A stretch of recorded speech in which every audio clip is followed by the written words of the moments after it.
Hello viewers, today I will be discussing Darzen's reaction. This Darzen's reaction helps in the formation of a new carbon-carbon bond. The Darzen's reaction, also known as the Darzen's condensation or glyceric ester condensation, is the condensation of a carbonyl compound with an alpha halo ester in the presence of a base to form an alpha beta epoxy ester called as glyceric ester.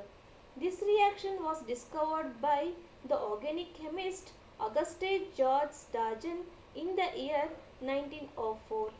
You can see here, this is the Darzen's reaction. The two starting materials required are, here we have taken a ketone and we have taken a alpha halo ester. So here we are using the reagents potassium tertiary butaxide in the presence of tertiary butanol. It gives the product called glyceric ester. Let us look at the mechanism of the Darzen's reaction.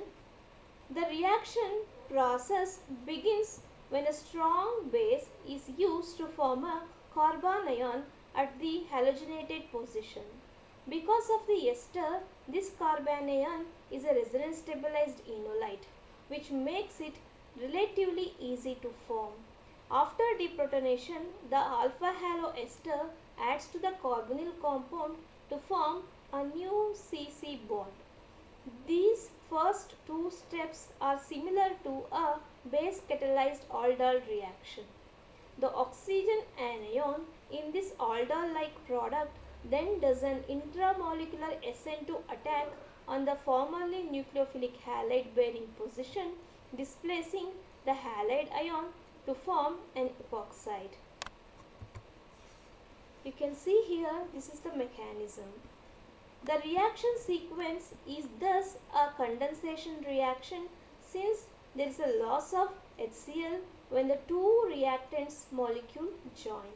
You can see this is the mechanism of Darzen's reaction. I will explain the mechanism of Darzen's reaction. See here the two starting materials needed are, one is a ketone and other one is a alpha halo ester. In the beginning we need to take a alpha halo ester. You can see here I have taken alpha chloroester here, to which we are adding a base. So there will be two functions of base. The first function, the function is to abstract a proton, and base, it also acts as a nucleophile. In this reaction, in the first step, we are adding base. It acts as a deprotonating agent. You can see here base abstracts this hydrogen. You can see here, once this hydrogen is abstracted, there generates a carbanion. That carbanion, it will be rearranged between this carbon and this carbon. As a result, you can see here, once this proton is abstracted by base, there generates a carbanion. That carbanion will be rearranged between this carbon and this carbon, forming a new pi bond. Then carbon gets 5 valency. As a result, the pi bond between the carbon and oxygen will be broken. That will be broken towards this oxygen, forming an oxyanion. You can see here. And this oxyanion, it once again undergoes resonance. This oxyanion, it rearranges between this carbon and oxygen, reforming the carbon-oxygen pi bond. As a result, the newly formed carbon-carbon double bond will be broken, and that will be broken towards this carbon, forming a carbanion. You can see these two structures are resonance stabilized. In the next step of the reaction, we are going to add a ketone.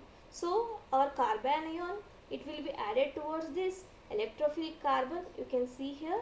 As a result, the pi bond between this carbon and oxygen will be broken, and this bond will be broken towards this oxygen, forming a oxyanion. You can notice here there is a bond formation between this carbon and this carbon. A new carbon-carbon bond has been established here. You can see here, this is the newly established carbon-carbon bond. So once again the oxyanion, you can see here, it will attack this carbon. As a result, Cl- will be eliminated. Cl- will be eliminated, and this is SN2 type of reaction takes place here. SN2 type of reaction is nucleophile substitution bimolecular reaction takes place here. It is a single step reaction giving an epoxide. You can see here, this is the epoxide molecule, and we can also call this as, you can see here, we can also call it as, you can see here, glyceric ester. Glyceric ester. See here, we have generated a glyceric ester here. We have generated a glyceric ester here, and during this reaction, the product we get glyceric ester. That product, you can see here, that product can be either trans product or cis product we get. So you can see here, in the subsequent step, an intramolecular SN2 reaction forms the epoxide. You can see here, that product, it can be either trans product or cis product we get here. And the primary role of the ester is to enable the initial deprotonation to occur, and the other carbonyl functional groups can be used instead. If the starting material is an alpha haloamide, the product is an alpha beta epoxy amide. If an alpha haloketone is used, the product is an alpha beta epoxy ketone. Thank you.